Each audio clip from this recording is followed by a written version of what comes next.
Hello வணக்கம் friends. இன்றைக்கி நம்ம 6ஆம் வகுப்பு பருவம் 1 இயல் 1ல் இருக்கக்கூடிய இலக்கண பகுதியை நம்ம பார்க்குறோம். தமிழ் எழுத்துக்களின் வகையும் தொகையும். தமிழ் எழுத்துக்கள் நமக்கு தெரியும். மொத்தம் தமிழ் எழுத்துக்கள் 247. மொத்த தமிழ் எழுத்துக்கள் 247. இது எப்படி பிரிச்சிருக்காங்கன்னா, உயிரெழுத்துக்கள் 12, மெய்யெழுத்து 18, ஆயுத எழுத்து 1, இதை உயிரெழுத்தையும் மெய்யெழுத்தையும் மல்டிபிள் பண்ணோன்னா, பெருக்கணுன்னா 216 வரும். இது எல்லாத்தையும் கூட்டினோன்னா தமிழ் எழுத்துக்கள் மொத்தம் 247 அப்படிங்கிறது உங்களுக்கு எல்லாருக்குமே தெரியும்.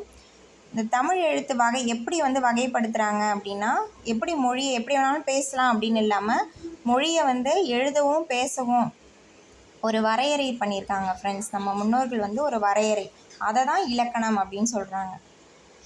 நெக்ஸ்ட்டு பார்த்திங்கன்னா, தமிழ் மொழியோட இலக்கண வகைகளை 5ஆம் வகுப்பு 4ஆம் வகுப்புலேயே நம்ம படிச்சிருப்போம். இதை 5ஆக பிரிக்கிறாங்க ஃப்ரெண்ட்ஸ்.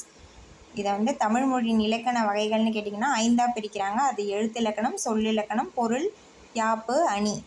இது 5ஐயும் ஞாபகம் வச்சுங்க. முதல்ல இலக்கணம்ங்கிற வேர்டை ஞாபகம் வச்சுக்கோங்க. தமிழ் இலக்கணத்தை 5ஆக பிரிக்கிறாங்க. எழுத்து, சொல், பொருள், யாப்பு, அணி. நெக்ஸ்ட்டு இது எழுத்து அப்படின்னா என்னன்னு பார்த்திங்கன்னா, ஒலியாக மட்டும் இருந்த கம்யூனிகேஷனை வரி வடிவமாக எழுதுறது தான் எழுத்து அப்படின்னு சொல்லிட்டாங்க. அந்த எழுத்தை உயிரெழுத்து, மெய்யெழுத்து, அதை தான் 247 எழுத்து மொத்த எழுத்து நம்ம படித்தோம் இல்லையா, அதை தான் அவங்க சொல்கிறாங்க. ஃபஸ்ட்டு உயிரெழுத்து உங்களுக்கு தெரியும். மொத்தம் எத்தனை? 12. அதை தான் இங்கே கொடுத்துருக்காங்க பாருங்கள். இதிலே பாருங்கள் பிக்சரில் ஆ கையை இப்படி மூடிய வடிவத்தில் இருக்க, ஆ இப்படி ஹேண்ட்ஸ்அப் பண்ணுற மாதிரி இருக்குது. ஏன்னா இதிலே உங்களுக்கு பிக்சர்லேயே கொடுத்துருக்காங்க. குறில் எது, நெடில் எது அப்படிங்கிற மாதிரி கொடுத்துருக்காங்க ஃப்ரெண்ட்ஸ். அதை நம்ம டீட்டெயிலாக அப்புறம் பார்ப்போம். உயிரெழுத்துக்கள் பாருங்கள். உயிருக்கு முதன்மையானது காற்று. அந்த மாதிரி நம்ம வாயை திறந்தாலோ, உதடுகளை க்ளோஸ் பண்ணாலோ, ஓப்பன் பண்ணாலோ, எது செஞ்சாலுமே என்னது உயிரெழுத்து. இயல்பாக காற்று வெளிப்படும் போது உயிரெழுத்துக்கள், வாயை திறந்தாலே உயிரெழுத்து அப்படின்னு சொல்கிறாங்க ஃப்ரெண்ட்ஸ். அதை தான் இங்கே சொல்கிறாங்க. ஆ முதல் அவ் வரையுள்ள 12 உயிரெழுத்துக்களும் பிறக்கின்றன. உயிருக்கு முதன்மையானது காற்றை சொல்கிறாங்க. காற்று வெளிப்படும் போது தான் அந்த உயிரெழுத்துக்கள் பிறக்கின்றன அப்படின்னு சொல்கிறாங்க ஃப்ரெண்ட்ஸ். அடுத்தது நெக்ஸ்ட், இது குறுகி ஒலிக்கிறதுனால இது குறில் அப்படின்னு சொல்கிறாங்க. ஆகிய 5ம் குறுகி ஒலிக்கின்றன. இது நெக்ஸ்ட்டில் குறில் நெடில்னு சொல்லுவாங்க. அ, இ, உ, ஏ, ஓ. இது 5ம் அங்கே போய் எக்ஸாம் ஹால்லாம் நம்ம யோசிச்சுட்டு இருக்க முடியாது. இந்த 5ம் என்னது? குறுகி ஒலிக்கின்றன. அதனால இது குறில். நீண்டு ஒலிக்கிற எழுத்துக்கள் எத்தனை இருக்குது? மொத்தம் 7. 5, 7 ஞாபகம் வச்சுக்கோங்க. இந்த 12 எத்தனையாக பிரிக்கிறாங்க? 5, 5 + 7ஆக பிரிக்கிறாங்க. அங்கே ஆட் பண்ணிகிட்டு இருக்க முடியாது ஃப்ரெண்ட்ஸ். அ, இ, உ, ஏ, ஓ. இதில் ஓ, அவு. இதுவும் அவும் என்ன லெட்டர், ஐயும் என்ன லெட்டர்? ஒரு கொஸ்டின் வந்திருந்தது. ஐ குறிலா நெடிலா அப்படின்லாம் கேட்பாங்க ஃப்ரெண்ட்ஸ். சின்ன தமிழ் தானே அப்படின்னு நீங்கள் படிக்காமல் விட்டுறாதீங்க. ஆகாஷ் சார், தென்காசி ஆகாஷ் சார் சொல்கிற மாதிரி தமிழ் தேனேன்னு படிக்கணும். இது சின்ன விஷயந்தான், பட் இதில் மைனர் மிஸ்டேக்ஸ் ஏற்பட வாய்ப்பு இருக்குது ஃப்ரெண்ட்ஸ். இதை படிச்சுக்காங்க நல்லா.